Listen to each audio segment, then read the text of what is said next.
We have arrived to the Final Four. Yes, 4 teams remain, Chris Simms, as you pore over statistics to educate the masses on the Vikings, Eagles, Jaguars, and Patriots. Yes. You hate the Jaguars. You're dare. the biggest hater I've ever met. Well, can you please just tell people out there again who I was rooting for on Sunday, Jaguars Steelers? There was a point, and you know if you watch this show, that me and Simms both bet on the Steelers to cover, and as the Jaguars went up 21-0, I said, Simms, stop fucking cheering for the Jaguars. We bet a lot of money on the Steelers. He loves the Jaguars. Yes. He's got a man crush on the Jaguars. I do. He can name you every player down to about 53 on the Jaguars. They're that good. They are that good. They're a fun watch. You know, it's fun to watch, to me, old school football in a lot of ways. Just, again, like, you know, I was raised in the 80s. Maybe that's why. I don't know what it is. But just smash mouth. We're going to impose our physical will on you. And that's what Jacksonville does. It's not always pretty, but they are usually the alpha male team on the field, and I love to see them kind of make other alphas shrink bow away. down. That's why we loved Exactly. when Leonard Fournette called over Mike Mitchell and he Right. sat him down. Right. I will say this before we get to our recap of last week and our bets. Is there any chance that Bortles is entering Tebowville in terms of this argument that doesn't make sense? Beyond what Tebow stood for and all that stuff, and I think Bortles is a better quarterback than Tim Tebow. Right. I'm not comparing them. The reaction, where very intelligent football minds... I think it's really close, first of all. Yeah. How close are we talking? I mean, it's not that much different. Bortles is barely a better thrower than Tim Tebow. Barely. So if Bortles is 70... Bortles is not even he's not the 70th best thrower. He's the 70th best quarterback. He's worse than 70 as a thrower. He's worse. That's what people haven't asked me that question yet. He's more like... So where is he as a thrower? As a thrower of the football, he's somewhere between 70 and 90. I mean, that's really just the way there is it. I haven't broken that down. Who's a better thrower of the football, Tim Tebow or Blake Bortles? It's really close. Now, the stories that I've... Time out. Hold on. Let me just get this. Yes. The story that I've always heard about Tim Tebow, he was so bad in practice, he couldn't hit open receivers. It was like Hackenberg The type same of stuff. stories we've heard about Blake Bortles? You mean the same story that Peter King wrote about when they were scrimmaging the Tampa Bay Buccaneers this summer and said he was so bad that I think they're going to have to bench him in week 1 of the preseason? There was the very famous clip of Allen Robinson running off the field and going, man, just keep it fucking in bounds. The whole week was... but okay, I know it's hard for people to swallow. He's better than Tim Tebow. It's not by a lot. Okay. This, again, you don't need to have the #1 quarterback in football for your team to be successful. That's not what I'm saying. I know you're not. I'm just trying to tell them. that. I know you're not. I'm just saying, though, that Tebow is, I mean, that's the low water mark. Tebow beat Pittsburgh in a playoff game. That's what I was saying is it feels like right now the justification of how good the Broncos team was, so good that they ended up winning a Super Bowl like soon afterwards with a very similar core roster with an actual quarterback. No, they didn't have an actual quarterback. Peyton Manning, if there was more quarterbacks that played that year, he would have been the 50th ranked quarterback. Peyton Manning, that year they won the Super Bowl, was not one of the 50 best quarterbacks in football. He was not. He was 34 just out of quarterback rating, out of 34 possible rated quarterbacks. If more had played, he would have been down the list. He was not one of the top 49 quarterbacks in football that year. I thought that you had Tebow at such a low status that I didn't think Bortles could touch it. Tebow couldn't throw the ball into the flat and run around the edge for the first down? I got really upset on Twitter last night when someone said Bortles was unreal. Went through 4 reads and then threw it to Yeldon in the flat. I said, can we talk about the time he had in the pocket or the fact that he checked down to a running back and you're using the adjective unreal? Unreal. We're in a very throw a interesting ball time. behind the line of scrimmage. That's what they're and I'm going to asking say this right now, no matter what my pick is. Right. I want the Jaguars to win this game because Me too. if we are at Radio Row and you are going to be, I don't even know how you're going to be treated. If the Jaguars are there, we're going to walk past all these local radio stations and they're going to go, Simms, I need you to talk about Bortles. You have become the predominant expert on Blake Bortles. I guess. Yes, it's crazy. You are the Steve Irwin of Blake Bortles. Man, that's awesome. I hope I don't get hit by a...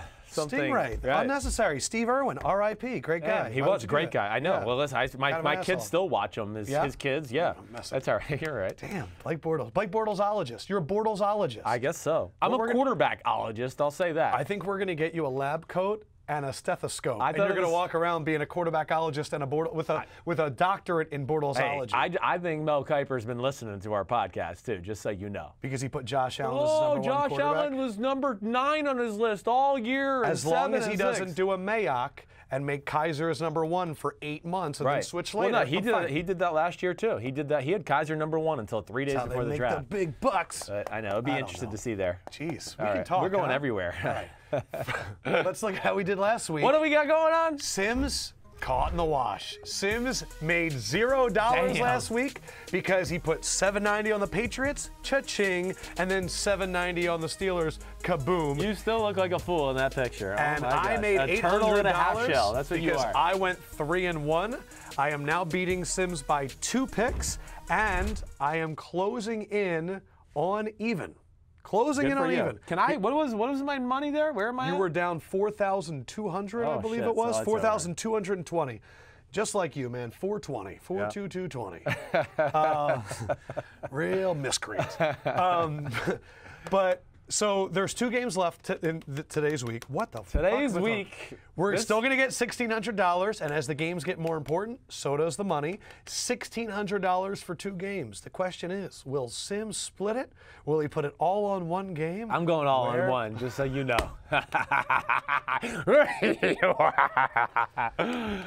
Well, let's start off with the early game, shall we? It is Jacksonville at New England. It is the Simms Bowl. This is literally the team that Simms has the biggest man crush on against the team that we have been trying to explain to people. I think they know. It's one of the greatest dynasties that we've ever seen. And Yes. Belichick is one of the greatest coaches we've ever seen. Yep. But look at this matchup. The Patriots are favored by 9. The Jaguars' offense is 6th. Their defense is 2nd in terms of total yards. The Patriots first in offense, 29th in defense, never recovering from the Houston game, the Panthers game, and the Chiefs game in the first half of the year, where they put up like 500 yards of offense. They don't give a shit about yards per game anyways. It's about points for them. That's all they care about. It's like Belichick said in a recent press conference. What'd he say? Stats are for losers. I care about wins. Exactly right. He cares about scoring points. He's going to exactly right. So what we're going to do is, if you listen to episode 149, if you haven't, go check it out. If you have, we've kind of talked about the last games. I'm going to pick Simms's brain about this game, and then I want you to kind of go on your flow. Okay. Let's start off with Bortles and that offense against the Patriots defense. Right. What sticks out to you for the Jaguars to have success? Yeah, well, I mean, again, I think the first thing we have to talk about is the quarterback, Bortles, right? He's got to play mistake-free football. I mean, you saw what they can do last week. When he plays smart and just can make a throw or two, they're tough to beat. I mean, that game, again, to remind everybody, and Lefkoe does a good job to help me argue this, the game was 28-7, and Blake Bortles was 7 for 14 with 83 yards and no touchdowns and no interceptions. That's the kind of game they need from him. And then the game went on, and he made a play with his legs, and he made one more deep post throw. So they don't need to reinvent the wheel with Blake Bortles. They just need him to play consistent, smart football and hit a play or two, whether it be his legs or his arm, just to get them over the hump. I do hope that we continue to see more quarterback design runs. Excuse me. Wow. I think that could be an edge. No, I'm okay. I just swallowed down the wrong pipe.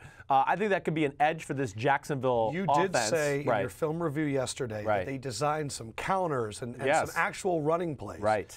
How much do you think that was in the game plan before, and how much can they add now? They can add. I would think you can. That's not a tough thing to add. Okay. It really is not. You can just find ways. I'm sure Blake likes it too. I would think so, and it's going to keep Show them off in the manageable wheels. situations. Right? He's big. He's fast. He's a strong guy. It's really the thing he does best, and it can really put New England in a bind. Okay, because I think New England, when it all said and done, the first thing is their great advantage is the same 3 we always talk about. The fact that they have Butler and Gilmore and McCourty is going to allow them with a below-average Really run pack the defense box. to really pack the box. So exactly who do right. these guys match up with? You know, McCourty, Butler, and Gilmore. It'll be interesting. I think you'll probably see a Malcolm Butler on like a Marquise Lee. Okay. And then Gilmore will take whoever else is in the game, whether that's a Hearns or a Keelan They're all Cole, very whatever similar. it may be. Yeah. Right. And then But McCourty goes where? McCourty will go. It's going to depend on the situation and how they play it. I mean, McCourty sometimes is in the box playing zone safety there to help the run game. Other times he's covering the slot receiver man-to-man like a true corner because he is a first-round cornerback out of Rutgers. So that. But then here's another thing I'm going to throw at you. Because of those three guys, this is the other thing that I always find interesting about the Patriots. Their defensive side of the ball. All the players they have in their front seven. I mean, I know there's not a lot of not a lot of well-known guys. Not a well-known guys. The Dietrich Wises and the Adam Butlers and the Trey Flowers of the world are good players. So if you're watching on Facebook Live, you're going to see it on video. And I'll read it out loud. Go ahead, you read them. These are the 7 names that he has on the screen. We have 7 more to come. Oh, wow. Yes. Eric Lee, Lawrence Guy, Malcolm Brown, Dietrich Wise, Landon Roberts, Kyle Van Noy, Trey Flowers. Right. So a mix of linebackers there. Yes. And then you have 7 more. Yes. Holy poop. These are the big guys. Geno Grissom, David Harris, Marquise Flowers, James Harrison, Adam Butler, Ricky Jean-Francois, Alan Branch. That is a 14-deep 7. 14-deep 7, right. And they play them all together, different combinations. And they're all in like the 30%, 40% snap rate. Exactly right. It just depends on the situation. We always talk about Belichick collecting these Yes, games. Right. Because they're so versatile, and he can use them in so many different ways in this day and age in the NFL. And whether he wants to put 5 linebackers on the field and 2 defensive linemen and have one of those or 2 of those linebackers act like defensive ends, so they're irreplaceable that way to where they can just substitute people in and out and give the offensive line so many different looks and so many different personnel sets and of course they can throw fresh body after fresh body at you to where it can be interesting to see if can Jacksonville really wear them down in the run game? And that's my big question. Right. The Jacksonville running back game is huge for whether or not you think the Jags are going to cover this line. Yes. And I understand why you're confident after they beat the Steelers the way they did. Let's not even talk about. Let's talk about winning the game. Fuck the line. Okay, fuck the line, win the game. Right. Okay, so in terms of running the ball, right. You said the Patriots brought out a 6-1 defense against the Titans. Stacked the line, Landon Roberts behind, 2 gap the middle of the line. Exactly right. What do you expect against the Jaguars line? And is the Jaguars line as good as the Titans line without Jack Conklin? Because that's who they faced last week. I do. It is good. It's better than the People are very surprised. Yes. I'm surprised. Because if you watch preseason, you were like, oh, the Jaguars stink. Cam Robinson's played great. Linder's been really good. Right. The guard is good. What do the Patriots do to stop it? And can the Jaguars match it? Okay, so the first thing is I think you're going to see a similar set from them, like to start the game, right? 6-1. To have 6 people straight across the board, 4 defensive linemen, a linebacker on the edge, and like you said, a Landon Roberts in the middle. That's going to be a great set for them a little bit because of what we saw last week with Marcus Mariota. It really makes the read option hard, right? And it so stops now, running. okay, I could do this. Great. Okay, but we have a defensive end there to go run down the line of scrimmage if you hand the ball off. But we have the linebacker out there that's sitting there waiting for the quarterback. So they're not going to get burned by the read option. It takes away the read option. That's the first thing. You expect them to run. I do, and I expect them also to be in a similar lineup there because they're going to play man with those corners. And it's also a great set to stop bootlegs, right? How many times do you see the bootleg where the quarterback runs to the right and then the tight end comes behind the line of scrimmage, right, and goes into the flat? Well, now there's going to be a linebacker there ready and waiting for him. What about the Jags if they want to run right up the gut? Yes, now to me, this is another key area of the game. Alan Branch being healthy. Alan Branch is the biggest, best run stopper on the New England Patriots. He's having knee issues. They need him in there in this game because Jacksonville just wants to come down and just bulldoze you. They are a power offensive line, most of the time straight ahead blocking schemes, and they're just going to move the line of scrimmage back and let Leonard Fournette get a head of steam and crash it in there, and if he's got a seam, good luck tackling him. So pay attention to the injury report and see what's up with Alan Branch. And then see, the interesting thing, the Patriots are the ultimate, for lack of a better phrase, mind fuckers, right? They come out a lot of times and maybe you'll do a defensive front they haven't shown in 6 or 7 weeks just to go. So now the offense comes off the field and they go, damn, they're playing this. All right, so if we run this running play, we got to block it this way. And then they come out and they go back to what they were. And you wasted manpower on that sideline trying to figure out a new way to block something. And then next thing you know, Ninkovich is tipping it to himself. Miss that guy. But yes. Anything else from that side of the ball? No, I think really at the end of the day, that's the thing I would look for. How do you think it goes on that side of the ball? I have a hard time, New England knows how to stop these type of teams. I just can't imagine Who have they faced this year that's similar in that style? Yeah, I can't imagine them. Let me just pull up their schedule and I'll give you some teams. Do you find the Titans' offense to be similar to the Jaguars' offense? No, I don't. I don't think it's similar, no. The Jacksonville's old school, almost like Bill Parcells, we're going to come downhill and just smash you that way, where Tennessee does a lot of different things. It's side to side. How does the Bill Parcells smash it down typically fare against a Bill Belichick defense? Well, I mean, it's the guy who taught that. I mean, he was a part of that, coaching tree as well. So I have a hard time thinking they're going to consistently win that battle against the New England Patriots and Bill Belichick, who, of course, was a defensive coordinator in the 80s, is used to defending these type of defenses. And like I've told you a million times, New England is a much bigger team than people realize. His team is predicated on size rather than speed. Right. So I don't think he's going to lose that physical battle on a play-to-play basis, but it's something to watch for, right? Everybody watching the game, just like last week, watch the line of scrimmage. Just literally, who's winning the tug-of-war push battle there? Yes. Because last week, if you watch the start of the game, from the very start, man, the Steelers, their defensive line went back 2 to 3 yards every play. And if that happens early on against the New England Patriots, I would say watch out, because now the design quarterback runs the bootlegs, and you're going to make Belichick then go, damn, plan A is not working. I got to go to plan B, and because I got to do plan B, it might have to sacrifice us stopping something else that I wanted to stop, a part of this offense. That would be what I watch for on that side. Now to the primetime showcase. Oh, prime motherfucking time. There is a matchup that comes around every now and then, and it really happened in Super Bowl 49. Yes. Which was the New England offense against the Seattle defense in their prime. Right. And New England gave us the blueprint then. Underneath throws, tough receivers like Edelman getting upfield and making guys miss, forcing the Seahawks to tackle. Let's start it right there, Canvasser. Go. Okay, you're making the point. You're doing great. They kind of showed the blueprint on how to attack that style Brady's of defense. stats, Super Bowl 49. It's very relevant. Really? I did no idea. I know you didn't, this but this is it. You're exactly Super Bowl right. 49, he completed 37 of 50 passes for 328, 4 touchdowns and 2 interceptions. Right. It's honestly a low yards per completion for Tom. Because exactly what you're saying, right? Yeah. Because they All realize underneath routes. we'll just, if they want to play this like bump and run on the outside and then basically play zone with their 3 linebackers and the safety in the middle, you have to find a ton of creative ways, right, to expose these zones in the middle of the field. And New England's amazing at flooding zones or stressing a zone to where they know the rules of that zone coverage and they expose the rules of that zone coverage. And that's what I would expect again. 2 things I would look at.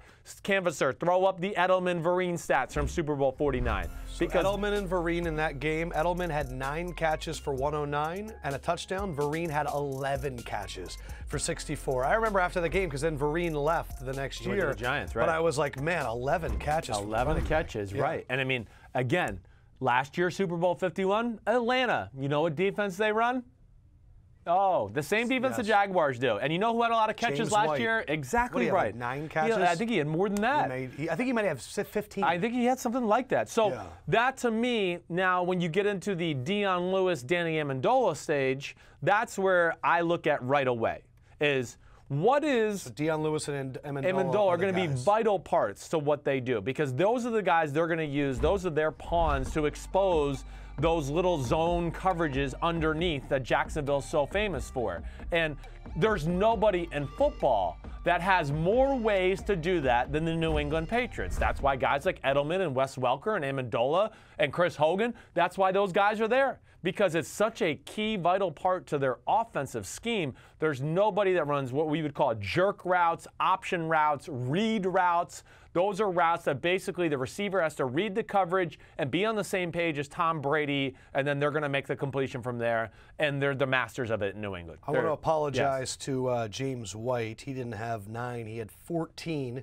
which was the most catches in Super Bowl history. Super Bowl. Right, I know. So that's how much they feature him. There you go. But I always think it's tough against the linebackers with this kind of speed exactly. for those guys to get open. You're right. So Seattle, Atlanta, Seattle's defense is great. Atlanta's defense was really good last year. It ain't fucking Jacksonville, everybody. You think Telvin Smith and Miles Jack are better than Davis and Kuechly? It's these 2 versus the 2 from Minnesota for the best in the league in the duo. But what about prime Seattle? So Bobby Wagner and I'm not going to say they're better overall players. I think they're better suited to defend the short passing game and the Amendola Dion Lewis type of throws I'm Talvin talking Smith about, and Miles because they're Jack. faster than Bobby Wagner and KJ Wright. This is the two fastest linebackers in football, and they're on the same team. So Talvin Smith and Miles Jack versus Amendola and James White. Right. Or whoever they're Dion Lewis. Dion They have Lewis a is lot the of those guy, guys. yes. Who do you favor in that? You know, to me, I'm going to favor the New England Patriots and the brain of Belichick and McDaniels and Brady making the decisions. They've been in this matchup before. So that is where it's going to be interesting. The Jacksonville Jaguars threw a few curveballs out on some passing situations to the Steelers. You saw it in my notes where they changed coverages where I said, whoa, I've never seen Jacksonville do that. Yeah, good and for watch. if they can keep them on edge from that standpoint, that will be really interesting. Can I ask Go another ahead, follow-up? yeah, right. When I look at how the Patriots attack the Titans, motioning them to death. Yes. How do you think that happens? up-tempo Do stuff. you think they'll go up-tempo on the Jaguars? I think they might try. I don't think it's going to affect this team because we only play 2 or 3 defenses in Jacksonville. They're going to be very aware that that's a possibility. Yeah, it's not Dick LeBeau with the Titans. Exactly right, where they're trying to figure out all these rules. Oh, if they go to 3 receivers this side, we're going to play this coverage, but if it's 2 receivers, it's going to be this coverage. No, Jacksonville goes, this is what we play pretty much. We're lining up. We know all the rules to our defense no matter what formation he is. They're not going to be tricked that way. If they end up playing some man. Yes. Ramsey Bouye. Yes. Who do they cover? Yeah, I mean, Ramsey Bouye are going to be, of course, keys to the game. And really, in my history, just with Josh McDaniels and New England, I'll be shocked if they test them much. I think they'll probably try to just go, why mess with these guys? Let's just leave them on the outside and not deal with them, and we'll find other guys that we feel like What if they come to the inside? That's where it's going to be interesting. What if Ramsey and Bouye go on Gronk and Hogan in the slot? Oh, well, they can certainly play some man-to-man. And I do think that you're going to see in some obvious situations that you're going to see a Jalen Ramsey on Rob Gronkowski. I think I told you my stance. I think if you split Rob Gronkowski out, they better put Jalen Ramsey on him and treat Rob Gronkowski like he's a #1 superstar wide receiver. The play's going to him. He will be the first read if he's split out, okay? So do that. If he's connected to the line of scrimmage, that could mess up things with the Jacksonville defense.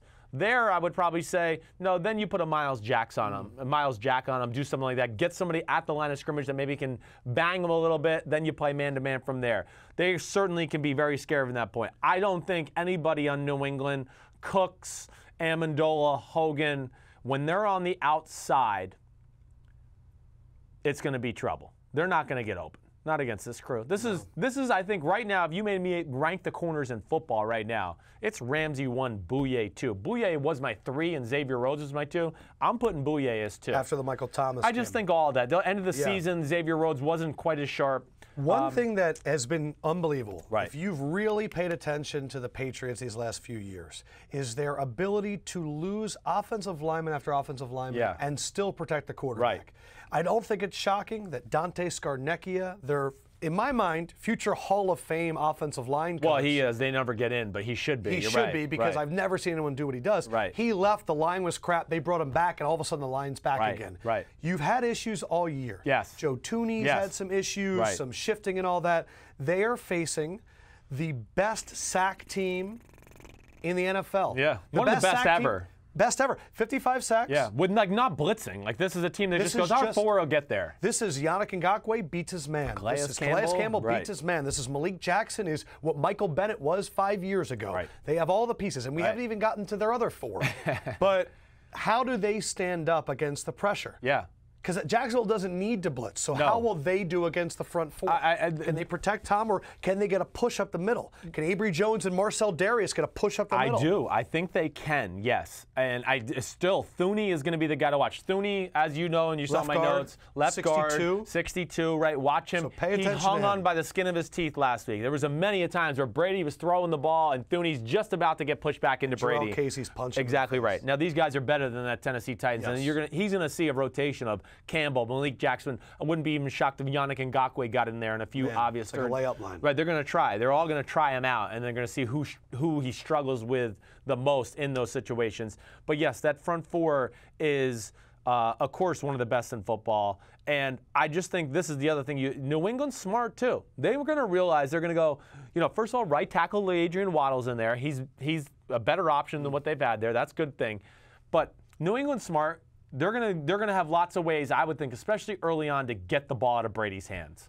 Get it out. Let's not have them hold the ball and get into a, Tom Brady, oh shit fest, who's everybody around me? And that's when Tom Brady gets rattled. Like we saw, whether it be Miami this year or the Giants Super Bowl wins. Can you do quick throws against the Jaguars? You can. It's going to be hard, yes. Because they're in the windows immediately. And they read and react, and they go to the football because they're most of the time in zone. Let's make a prediction. Yeah. What are some routes that the Patriots will throw early on? I think that early on you're going to see a lot of those, like you're going to see 3 receivers to the right. The first receiver crosses the formation at like 4 yards and takes the linebackers with him. And then they're going to have another guy following him, and he might follow and continue to run that same route. He might stop and come back out. Or he might just sit there in the zone and go, hey, we've spread out those 2 linebackers. Now, Tom, the other receiver's going to split the middle of them. You put it on him, turn it up, get as many yards as you can. You know what I thought as you were saying that? Damn, Tom needs some time for that to happen. Yeah, he does. But they'll have other ways to do it quickly, too. It can happen quick. It'll be interesting to see. This is the last key to the game to me, for this matchup especially, is the Jaguars. Do we have a stat for it, Canvasser, the Jaguars' 3rd down, or am I just going to say it from what we saw? Okay. The Patriots, 3rd and 5 and less. On offense or defense? On offense. When the Patriots are in 3rd and 5 or less, which they did a great job in Super Bowl 49, they're unstoppable. You're not going to stop the Patriots. A million plays for 3rd and 4. A million. There's nobody in football that's got more ways to get 4 and 5 yards with great design, okay? This is the key to the game, in my opinion. The Jacksonville Jaguars, then you get into the 3rd and 6 plus. This is where if Jacksonville can keep them in more 3rd and 6 pluses than 3rd and 5 or lesses, they will have a chance to win the game. Because when you have to go 3rd and 6 plus, Jacksonville, first of all, they only let the 3rd and long, 32.4% conversion rate, which is pretty good, right? And why? Because, of course, their corners lock you up, and you have to pat the ball and hold it for an extra second, and then it's, Yannick Ngakoue just blew me up. That's where the game will be won and lost. That's the last piece of the puzzle for me, is if New England's winning 1st and 2nd down, and they're always in 3rd and 4, 3rd and 3, 3rd and 2, 3rd and 5, Brady, McDaniels, they're unstoppable with Amendola and Gronk and all those ways. Are you ready? Fly, Eagles. Wait, am I picking a... You have to make this pick. I have to make the bet. Jaguars are 9-point underdogs. Yep. The Patriots are 9-point favorites. Sims, what are you doing? 1590 on the Patriots. Sims is betting 1590. It's not even fun because I can't catch you anymore, but... On the Patriots. I'm going 1590. Listen, I think this will be ugly.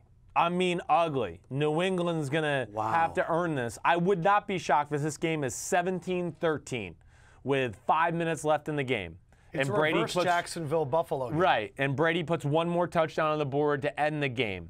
Or it's, it's 17 to 6 and Jacksonville gets a 4th quarter touchdown and makes it 17-13, and then we go, oh my gosh, the pressure's on, and Brady goes down and scores one more drive. I just envision the game being that way. Now, that'll all change. Jacksonville, in my opinion, cannot win the game unless they do like what they did last week. They need one strip sack fumble. They need an interception that leads their offense into short fields, I think more than once. If it only happens once, I still don't think they can win the game. It probably needs to happen twice. 1590. I know.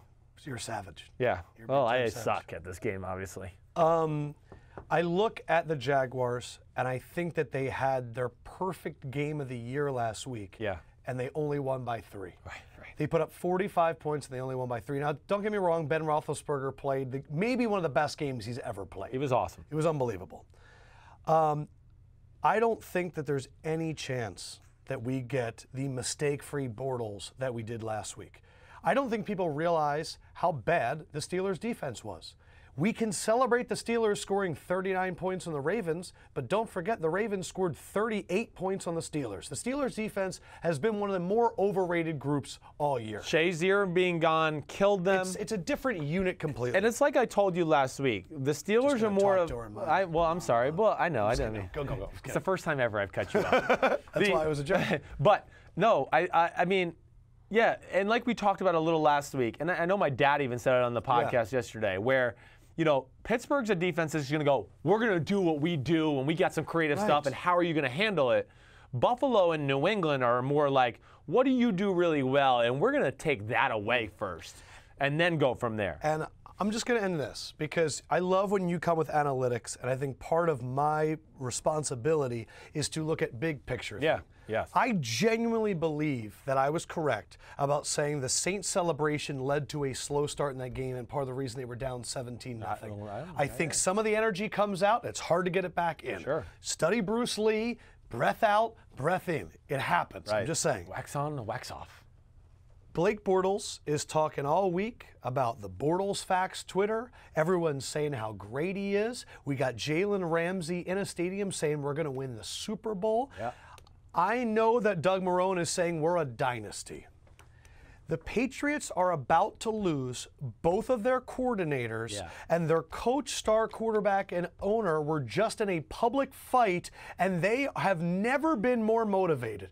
This is the last time the band is together. The last time. And they are facing a team that is insanely athletic. But Tom Brady has beaten #1 defenses before. Tom Brady has carved up #1 defenses before. Yes. And I think there's something a little bit different than daytime in Pittsburgh against the Steelers and daytime in Gillette Stadium where their season just started. Right. They are not. This is the most focused the Patriots have been since last year. Well, what does our friend Josh's New England friends say? When they're in the championship game, they're going, this is the regular season. This is when it kicks off. Yeah, so we're just starting the regular season. Right, Last week was preseason week 4 for them. Yeah, they handled it well. That's awesome. I'm going $800 on the Patriots. I'm going $800 -9. I think it's really fascinating when you look at the Jaguars all year. They've been favorites of 7, 8, 9, or they've been underdogs of 7, 8, 9. Yes. Against the good teams, we go, well, Blake Bortles will lose the game. Against the bad teams, we'll go, that defense will score a touchdown to win. Right. I just think they had everything bounce in their favor last week against a team that really didn't coach them up at all, evidenced by the fact that Todd Haley was let go 2 days later. And I think they're going on. And Belichick loves these games, when he can just go through and figure it out. And I don't think there's a lot of stuff to figure out here. No. I also think that, look, Artie Burns and the Steelers secondary, Mike Mitchell got exposed. And that is the strength of the Patriots. They can throw 8 guys in the box, handle the 3 guys in the back. They're going to be all over them. It's going to come down to maybe some special teams as well. They don't even have the punter like Tennessee did with Kearns. I think the Patriots are going to make it an entertaining game. They could. They're capable of doing that. They're capable of muting your strengths and just going, okay, we've taken that away, and now you're just ordinary. So that'll be, you're right, it's going to be very interesting. Do you believe any of the Brady hand injury stuff? I mean, not really, no. I mean, yeah, he probably banged his hand. Who cares? What's your score prediction? I think I picked it 24-13, the New England Patriots. I think the other thing, too, this is one last thing to this game. And you've heard me say this, the field turf. It is going to be Jacksonville. New England's going to watch the film from Pittsburgh last week. They just better be ready that Jacksonville is going to be 5 miles per hour faster on that field. Last question, because this is an exciting game. Right. We're I can't wait. Last question. Yeah. When do I know that the Patriots are in trouble? What needs to happen for the Patriots to legitimately be in trouble, to lose the game? Right. What do I need to be seeing to go, oh shit, this is going the wrong way? Well, the controlling of the line of scrimmage by the Jaguars offense. If they start doing that. If the Jaguars are pushing back, if they're pushing back and you're seeing bam and New England's going back a yard or two, they won't be able to stop. And the Jaguars are getting 3 and 4 yards per run, that opens up all the easy bullcrap passes they want to do. What else do I need to look at on the other side of the ball? I think the other side of the ball would just be the pressure from the front 4, the mixing of cover. Like, is he dropping back and just the first guy he's looking at and he's hitting them and he's throwing them? Or is it then I would say, pat? If he's doing that early, I would say watch out. They got a game plan and they're going to fuck Jacksonville up. And there it is. That's what you need to watch for when you're watching the game on Sunday. The line of scrimmage, the push, is it there for Jacksonville? And is Brady's first throw immediately open? Yeah. That's going to be awesome. I can't wait. I almost, there's a part of me that goes like, I don't know. There was a part of me, I was thinking about this last night. I was thinking about the game and just going, maybe the Jags, you just keep Ramsey and Bouye outside all game and just make those receivers just, you're not existent, whoever it is. Don't even match up. And then use all other 9 guys to be creative and do shit that I would say New England this doesn't to say. you. Right. WWBBD. right. What would Bill Belichick do? Right. He'd say, I'm not going to keep them out there. I'm going to take away Gronk. Yes. I'm going to put Ramsey on him, and I might even shade somebody over the top. I just hope they have a plan B for that, just in case. Because we've said somebody can take away Gronk, and they can't. Yeah, so they'll put Gronk in a bunch. They'll rub people off. Right. They'll get They're behind. amazing And he's at going it. to stiff arm Ramsey down, and Ramsey. Unfortunately, I think this is the week that Ramsey gets a slice of humble pie. He might. I think he gets exposed. I can't believe I just said that Yeah. because I love that guy. Yeah. He's unbelievable. Let's go to Eagles-Vikings, the NFC game that a lot of people are bad-mouthing because of these two players, Nick Foles and Case Keenum. Case Keenum is running the 11th best offense in terms of yards, and they have the first best defense in Minnesota. Eagles had the 7th best offense, and that's still, even though they haven't had Carson Wentz in weeks, and the 4th best defense. And the Vikings are favored by 3 at home. Or, excuse me, in Philadelphia, they're favored by 3. This really feels like which offense is going to break through with these two dominant defenses. Right. I see this game in the teens. Let's start off with Case Keenum, the 300-yard passer from last week. Yeah. So funny. Who has had a great season, is about to get some good free agency money, which is pretty awesome. Taking on an Eagles defense led by Fletcher Cox, Nigel Bradham in the middle, with a lot of good speed in the back end. What are you looking for first here? I think the thing I will look at first, probably the first few times that the Minnesota Vikings drop back to pass, is Rashad Hill, the right tackle, just what he can do. I think more importantly, though, even before that, sorry, I got ahead of myself probably, is the fact that can Minnesota run the ball at all? Can they run the ball with some consistency to keep some of their play action passes that Shermer is great at designing some big plays for? You have said that the way to run on the Eagles is to take advantage of their wide 9 splits, which means they split out really wide and run between the guard and the tackle. Yes. Kind of, it's like not out. It's not like an alleyway, basically. An alleyway right there. Yeah, because there's nobody on the body of the tackle, right? So the tackle is basically free to go wherever he wants. So he might be able to block down the 3 technique, and now the guard can come around and kick out the end who's wide out there anyways, and you have a huge alleyway, whatever it may be. Jerick McKinnon, Latavius Murray, and the guards and tackles for the Vikings, can they take advantage of that? They can. Their guards are very good at pulling, okay? So they're very good at that. This is a man-to-man blocking scheme team. No inside-outside zone. They're going to pull guards. They're going to do things like that. I like that. My first thing with Minnesota is this, and especially, you might have saw this in my notes watching the game. They need to play Jerick McKinnon more. Especially in a week like this, the hole is not going to be there long against Philadelphia. Does have more burst and he has more burst to get to the line of scrimmage. Latavius Murray's almost like a little bit of that Le'Veon Bell-ish type of guy, but he's not Le'Veon Bell, and he's not capable of doing those things where McKinnon at least can get there and maybe get to the hole and get through it to where he can get some gains. I would use Murray the way I wish the Eagles used Blunt.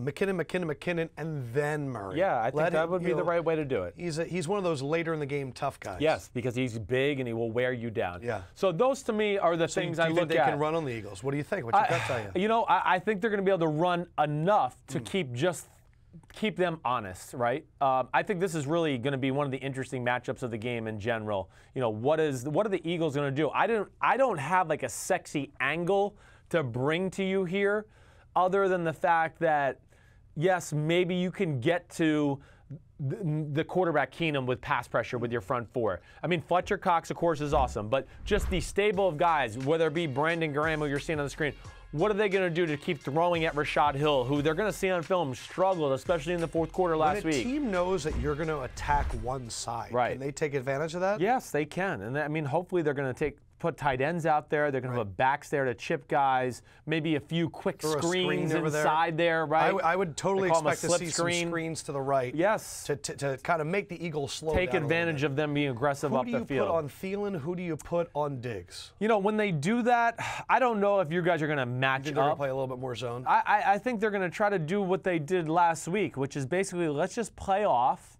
If they want to throw a 4-yard, 5-yard completion, let them have it, but we're going to make the tackle, and it's going to be 2nd and 5, and we're not going to bite on any slant and goes. I'd be careful about doing that crap. Thielen will go over the top in a second. Minnesota has an aggressive passing offense. It's more aggressive, okay, than the Atlanta Falcons. I know you got to process that because we hear Julio Jones and Matt Ryan.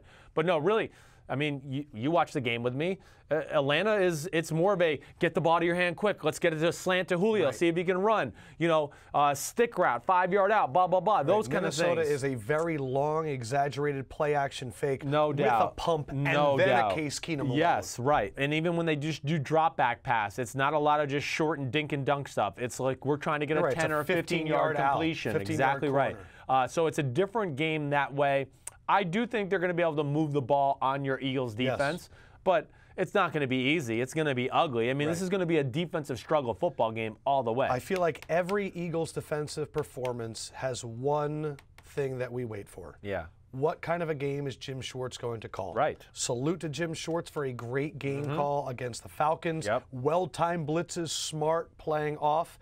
If Schwartz tries to win it, you can get double moved because he's going to leave people on an island, and that's what I'm looking out for. Right. Is where are those corners playing? Where are they lining up? And then if Keenum gets time, there's going to be 2 or 3 shots that he takes down the field. Yes. What happens? Yes. If they go 0 for 3, Eagles got a chance. They do. If they hit 2 of those, right. I don't know if Nick Foles is putting up 14 or 17 against this defense. I know. That's really going to be. Let's flip it. Yeah, okay. Eagles offensive line against this Vikings defensive line. Yes. How do they match up?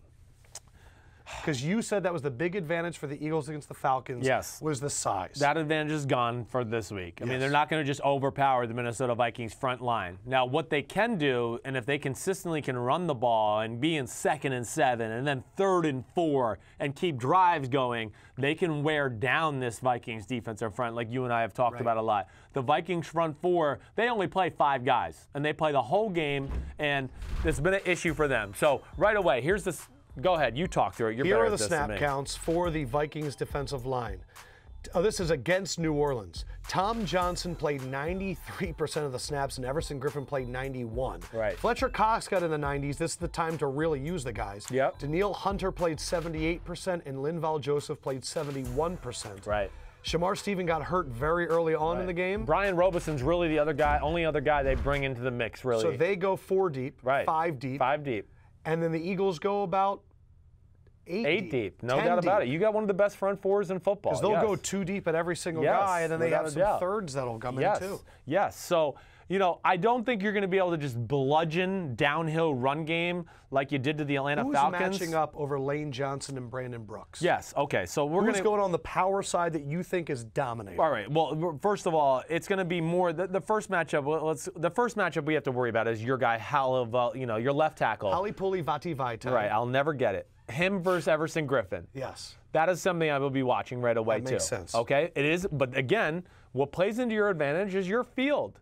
Everson Griffin's a speed guy. He wants to come off the edge. It's hard to get a lot of grip on that field. It is. It's a sloppy Northeast January type of football field. So that plays into, your hands. Now, especially because you say that Everson Griffin first half compared to now, it's not even the same because he's just played so many damn snaps this year. And let's do that. Let's show that stat too, because I got a stat for that. Viking sacks in the first half of the season compared to the second half of the season. First half of the season, games 1 through 8, they had 24 sacks. Games 9 through 16, 13. So nearly half the amount of sacks in the second half than the first half. And I'm going to be very honest with you, 37, they're very low in the NFL in terms of sacks. Yes, they are. Compared to how highly ranked their defense is. Yes, they are. And I think, again, Fletcher Cox played 90% of the snaps last week. Great. That was last week. First time but all he hasn't year. been doing that all year, right? Yes. Minnesota guys have been doing this all year, and it's caught up to them. I mean, it was not a great pass rush last week against the New Orleans Saints. There was 1 or 2 plays, maybe. Very early on. Right. And after that, they Drew settled Brees in. Sat there all day. Because they wore out. Yeah. And so that's where I'll be watching. If you guys can stay on the field, go on long drives, that's you a sign can that the Eagles are going to be in really good shape. And it's going to be really good shape in the fourth quarter because you'll really dominate the Lions. You guys are not sustained early drives, yes. even if it only leads to a field goal, or even no if they don't points. score. Right, exactly. You need 8, 9 plays. Right, take some time off. That would be huge note for me in that game. After that, the next thing you got to go to is, okay, this defense for the Minnesota Vikings, it's better than the Atlanta Falcons last week, right? Right, it's better. I mean, Atlanta, we typed up their speed all year. Yes. The Vikings, they're a little bit like the Jags. Like, this is who we are. Yeah, right. And we're just really good at every position. No one misses a tackle. Right. Of course, we're waiting to hear what happens with Andrew Sendejo and his health after the concussion. But it's not even a big deal because the kid Harris is every bit as good, in my opinion, number 41. He had a lot of big plays in that Panthers game, actually. Yes, so he's a good player. Now, I think the thing I'll look at here, I think the next matchup that's going to be important to the game is, because of your big O-line and your run game that can be scary, is going to be Alshon Jeffrey, Xavier Rhodes matchup, where before last week I would have said Xavier Rhodes will dominate Alshon Jeffrey in this matchup. Michael Thomas matchup made me think twice about that. I might be wrong. Because what really I thought Xavier Rhodes' strength was going to negate a Michael Thomas and an Alshon Jeffrey. He was just going to jam the crap out of him. But you're right. But what happened was they were able to handle that. Michael Thomas was able to handle the strong jams by Xavier Rhodes. You think Alshon can be as strong as Michael Thomas? He can. I think he's a bigger, naturally stronger guy. Now, he might not move like with route running quite as good as Michael Thomas, but still. I think you left impressed with Michael Thomas. I left impressed with his just toughness on a play-to-play basis. And then when he got off those jams and pushed Xavier Rhodes around a little bit, then it became, now you're in my court. We're down the field, and let's play the space game. And Xavier Rhodes is big. He has a hard time changing direction, flipping his head. My matchup is a Mackenzie Alexander or Terrence Newman against Nelson Aguilar. Sure. If they can find a way to get him in the slot. Yes. And kind of focus him there. Right. And, hey, Torrey Smith and Trey Waynes, you guys just run 40-yard dashes the whole game. Sure. Give me Nelson in the slot against one of those guys. Right. Because McKenzie he takes loopy coverages sometimes. Well, he's in a very tough spot in that defense. Yeah, well, I mean, when you're in the slot, it's tough. Really hard. Yes. I get it. Yes. But I say it every week, that Nelson's the guy I want. Certainly. How do you think Nick Foles' second half, can that continue? His accuracy, his throws, can that continue into this game? It can. You have faith in the kid. Again, but it's just a different kind of scheme on the back end to where they're going to make him make harder throws because this week. Nick Foles has had success against the cover 3 press bail, the Falcons, Seahawks. Sure. That's why people were confident in that game. This is not a cover 3 press what about bail, this though. defense? It's like a cover 3 at times, but really more and less it can be man-to-man, too. Just true man-to-man, and you know what they do with the Kendricks bar in the middle, double A-gap, pop out, one blitzes, one doesn't, both pop out, maybe somebody else comes, whatever it may be. They really have a lot of different combinations that play with your protection there, and that will be an issue. Vikings, I think, as a whole, like when I compared to just last week, right, where you guys, you moved the ball, but you still only put up 15 points. You probably should have put up a few more. The Vikings are better than the Atlanta Falcons. They have a little bit of a better size up front. And they have better size at the linebacker position to take on the linemen. Right, with almost equal athleticism. And they have a better secondary. They have a better secondary, too. They're better at all 3 levels. They are. They're better at all 3 levels. So that's where I think the game will be really interesting. And that's, to me, where then it goes back to what we said. Can you keep Minnesota's defense on the field and wear them down? If you don't, I don't think you guys can score many points. If it's 3 and out, 3 and out. What do you want Doug Peterson to call? Like, how do you want him to start this game? How do you want him to set the tone? You were upset with the Steelers against the Jags because they were like, let's go wide. Yes. What play calls make the most sense in the beginning of the game against the Vikings? Yeah, from the Eagles' perspective. I'm not so sure. I would think the Vikings are going to look at that film from last week and they're going to come out wanting to stop the downhill run game. And that's what I've been telling Philadelphia to do, right? So the Eagles just run downhill, Do you say just meet it? No. What do you do? I think I would come out maybe in this game.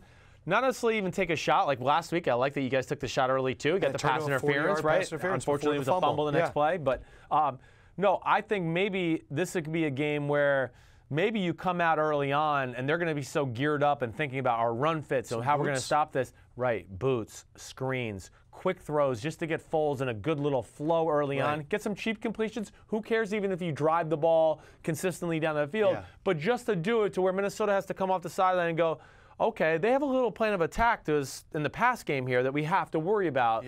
Barr and Kendricks and Harris and Smith can't just be coming downhill all game long going, we're going to smash Jay Ajayi. So I don't think you could come out and just say we're going to physically impose our will on them like you did on the Atlanta Falcons last week. Give me your score. Don't tell me who wins. What's your score prediction? 20-16. Simms is predicting 20-16. And Simms' winner for $10 is? Who do you think? Who do you think? I think that you're going to surprise me and pick the Vikings. I am. $10, Vikings.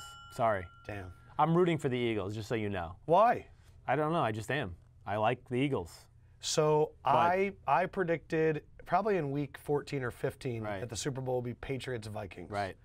I am putting $800 on the Eagles because I'm a fucking homer. No, the reason that I feel like, I think it's from a betting perspective. Yeah.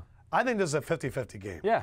To get the home team +3 is so rare. Right. And I think it really is a coin flip. I don't know who is going to win this game. Like, I really could see both sides coming out and figuring it out. To me, the end of the Saints game and the lack of pressure from the Vikings. Yes. I just see them wearing down, and I see the Eagles defense ramping up as the game goes on. Yes. And as I look in the early stages, I think the Vikings are going to go out there, and I think that place is going to be crazy with the dog masks. Right. And I also look at this. I have a really hard time. I've made a lot of money on the Vikings this year. Have, yeah. Their kicker, Kai Forbath, I have no confidence every time he comes up. It's None. shaky. And it's 90% of his helmet. Yeah. Like, his helmet is It's so big. weird, Yeah. and it's big, and he's got this Wide, big space, big face, right. and he just looks like a Men in Black character, and I just don't trust him. Yeah. And I think that Nick Foles in the second half really started getting it going, and the Falcons' ability, I don't know. I don't want to talk any trash about Case Keenum because I really think this Vikings offense is good. And I really have been saying the whole year that the Vikings are the team that I think is going to get there. Yeah. But I don't know. I think this It's home still field a game advantage about is physicality. Yes. It's going to be on And grass. I think the Eagles have a bigger and better O-line and D-line. I think that the Vikings offensive line is super improved, and that's why they're here. Right. But I think the Eagles offensive line is better. Hey, and I think I the getcha. defensive line, I think the Eagles have more depth. Yeah. And I think they have the best player on both D lines. Yeah. I think they have the best pass rusher in Brandon Graham Right. at this point of the season. If we're starting first game week 1, I'm taking Griffin over Brandon I would agree Graham. with you. I'm not And then in disagreeing. terms of interior defensive linemen, I'm taking Fletcher Cox over Linval Joseph. Yes. Linval Joseph is a great two-gapper. Yeah. Fletcher Cox is a game changer. He is. And I thought Case Keenum made some throws last week that were, whoa, what are you doing? And I haven't seen that out of Case. And really, I come down to playing in cold weather, and I said this on episode 149. Case Keenum against the Packers, they put up 16 points. It was not a great offensive game. Right. Against the Panthers, he did not have a great game. That was the other game that he played under 40 degrees. It was the last time they lost, and they just seemed to be out of sorts. Right. A lot of penalties in that one. There will be a lot of penalties in this one, too. Probably, yes. Because Ed Hockley's our ref. Is he? Yes. I'm glad our man Serrators, though, is going to be the Super Bowl. And anyone talking shit about Sarator in the Super Bowl, you don't know what you're Best talking about. referee in the game. But Ed Hockley likes FaceTime. Well, you guys are they're both very aggressive defenses. They're going to, a lot of ways kind of call the bluff of the receivers, the refs at times, hold a little bit until they go, okay, well, you're going to have to flag me. Let me see you flag me a few times before I back off. All right. Listen, your game could go your way. It could go any Either way. way. I just would. If I just gave you my most two base, double moves and I'm fucked. my most base premise was this right here, right? If I just wanted to get it, I just went. The Vikings defense better than Atlanta last week. I think matches up a little bit better with your offense, right? And then the other way around is, the Vikings offense is better than the Falcons. The Vikings offense will stress Jim Schwartz and your scheme out and be more of a pain in the butt to prepare for than the Atlanta Falcons, who the scheme, like we've talked about, is very simple, and they basically just want to do it with their superstar players. And I would flip it like So, this. yeah. I think the Eagles' defense is immensely better than the Saints. And when I look at the Eagles-Falcons game and how they got into an early hole, the fumbles, the punt deflections, all of these things, the pass interference, Sure. I don't see that necessarily happening again. Right. I hope not. And the Vikings are, if they have a lead, we let up one to the Saints. Yeah. I think there's a mental thing there, No, too. I've had people ask me, would the Vikings, the way they won the game, is that going to Teams affect after them? winning a miracle. Right. There have been 5 teams that have come down to like Hail Marys and stuff. Right. I saw something today on NBC Sports. Yeah. They're 0-5 in their next game. I think there's a deflation there. There could be. But this is the reason we love the game, because we don't know. We don't know. And I would say this, too. We don't know. Minnesota made that play, right? Okay, yeah, great. It's celebration. The good thing I just think of just in the human aspect for Minnesota is they're going to go, man, they're going to go back, and Zimmer, who's from the Parcells coaching tree, they're going to go back and watch the game after the game, and they did already, is just go, wow, we really fucked that game up. We're not doing like that we again. did, yeah, we did some things there that we should have won that game a lot easier than what we did. And that, I think, can at least maybe help a team refocus and get away from, oh, we're still celebrating this great playoff play that we had. And as you're watching the game, some quick television predictions for you. Enjoy the story about the Kendricks brothers facing off. Enjoy the story about Pat Shurmur's last time as a head coach was actually with the Philadelphia Eagles. Yep. I don't know if they're going to bring up the fact that Lane Johnson promised the city of Philadelphia he'd pay for all of the Bud Light if they win the Super Bowl. But maybe that could come back out. That was a good preseason storyline. I don't think he's got that much money. But man, I think Bud Light actually said we'll get the tab. They better. But it's going to be a really interesting one. So you're saying Patriots-Vikings. Yeah. I apparently have picked Patriots-Eagles. Yes. Man, some players, they raise the bar. Other players are the bar. Simms, Patriots-Jaguars. Which player is going to be the bar in that game? I got my eye on Dion Lewis. He is the guy that's going to be the bar, the guy that really nobody is talking about in this matchup in general. Yeah, Brady,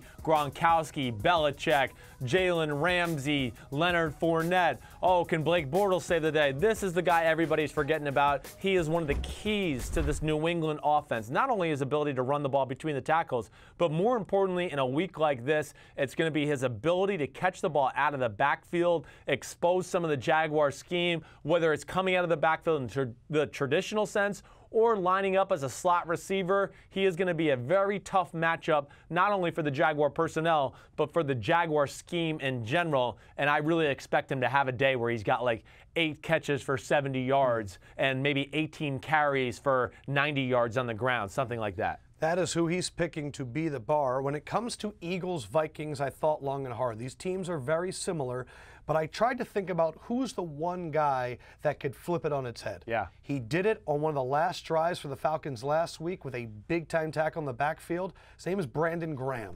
And I think Brandon Graham is going to be the guy in this matchup over Hill, the right tackle, that I think, look, this man has not played a lot of snaps this year. He really hasn't. They save him up. And he's the kind of guy that's always fighting for contract money. He's a guy that Eagles fans have had an interesting relationship with. When the draft happened, Adam Schefter looked in the camera and he said, with Earl Thomas on the board, it's likely the Eagles will take the Texas safety. The Eagles took Brandon Graham, and for 4 years we looked at the Legion of Boom and said, look what we could have had. Right.